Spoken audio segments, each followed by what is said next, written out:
Day, suddenly, relentlessly, dozens had to be rescued by teams working in water that was often chest deep. Rosie Ruiz was shocked to find her neighborhood underwater. I left for school, take my daughter to school, and then I come back and I see all of this. I'm like, what's going on? It happened real fast. So fast, the flood trapped horses and submerged parked cars. It's the result not just of one storm or a week of rain, but a season of record-breaking torrential downpours. This flooded neighborhood sits beside Coyote Creek, some 20 miles downstream from Anderson Reservoir, so full that water has been cascading down its spillway, filling the creek to overflowing. The floodwaters also caused a miles-long traffic jam, closing lanes of U.S. Highway 101. Those being rescued in San Jose now have another concern. They are being decontaminated because this is polluted water. It could be sewage coming up from the sewer pipes that are now underwater. It could be gasoline and motor oil from cars that are underwater. And turning our attention to Pakistan, where militants have killed at least 5 people in an attack on court complex in the northwestern town of Charasada. More than a dozen people were injured in the attack, and authorities said at least one of the attackers blew himself up and another opened fire at the main entrance of the court compound. A spokesman for the Pakistani Taliban's Jamaat-ul-Ahrar faction claimed responsibility for the attack. A series of bombings in the country over the past 10 days has left more than 100 people dead. From coast to coast, a rash of possible hate crimes putting many on edge. This morning, the wife of a man killed in a busy Kansas sports bar speaking out. He was just enjoying his glass of beer. Authorities say the shooter, Adam Puritan, targeted 2 Indian men he allegedly described as 2 Middle Eastern men. Even though that guy was talking so discriminately about his race, he was still minding his own business. I've got 2 down, gunshot wounds to the chest. I've got a 3rd with a wound to the hip. Puritan now behind bars, the FBI investigating whether this was a hate crime. Not everyone is a Muslim. Authorities watching 917 active hate groups as they track recent hate crimes across the country. During the last week, waves of bomb threats temporarily shutting down Jewish community centers across the country. 69 threats at 54 JCCs since the beginning of this year. A century-old Jewish cemetery in Missouri vandalized. Headstones toppled, left in disarray.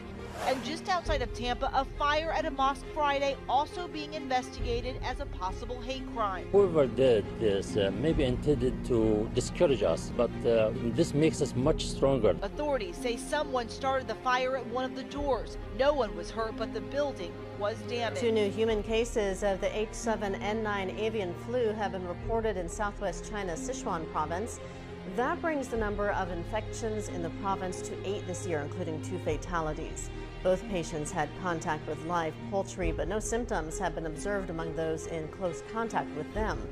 Local authorities have taken prevention measures to stop the spread of the disease, and across the border in Vietnam, they are strengthening measures to keep the virus out. Suicide attacks on 2 security bases in Syria's third city, Homs, have killed at least 42 people, including a top intelligence chief. The attacks targeted and killed General Hassan Dabul, a close confidant of President Bashar al-Assad.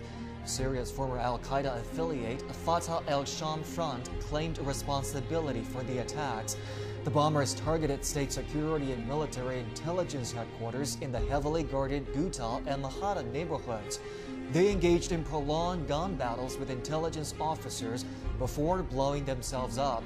Homs has been under the government's full control since May 2014, when rebels withdrew from the center under a UN-brokered truce deal. But the city has seen repeated bombings since then. More than 60 people have been killed in a car bomb blast orchestrated by Islamic State, just 1 day after the militant group was driven out of its last stronghold, Al-Bab. The blast in the village of Susian targeted a security checkpoint controlled by rebels fighting under the Free Syrian Army banner. The attack happened as Syrian peace talks in the Swiss city of Geneva entered a 2nd day.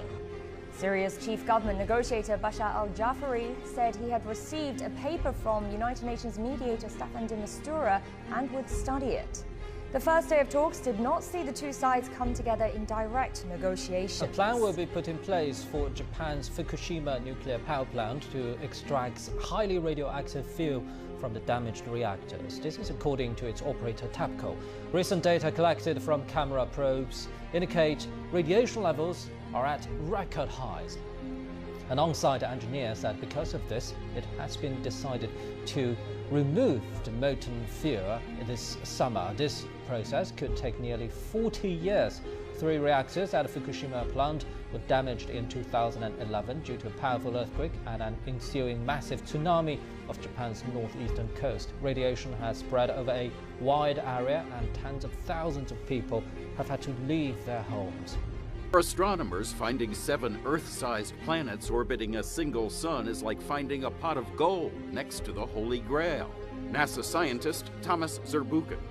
The discovery gives us a hint that finding a second Earth is not just a matter of if, but when.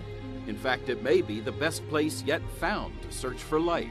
Sarah Seeger of MIT. We've made a giant accelerated leap forward in the search for habitable worlds. 3 of the planets are in the so-called Goldilocks zone. Not too hot, not too cold. Just the right temperature for liquid water, the key to life as we know it. It's possible all 7 have water.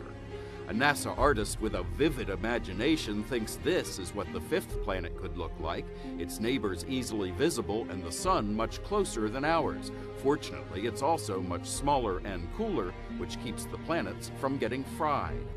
These heavenly bodies are 39 light-years away. That's 235 trillion miles, but by astronomical standards, they're practically next door.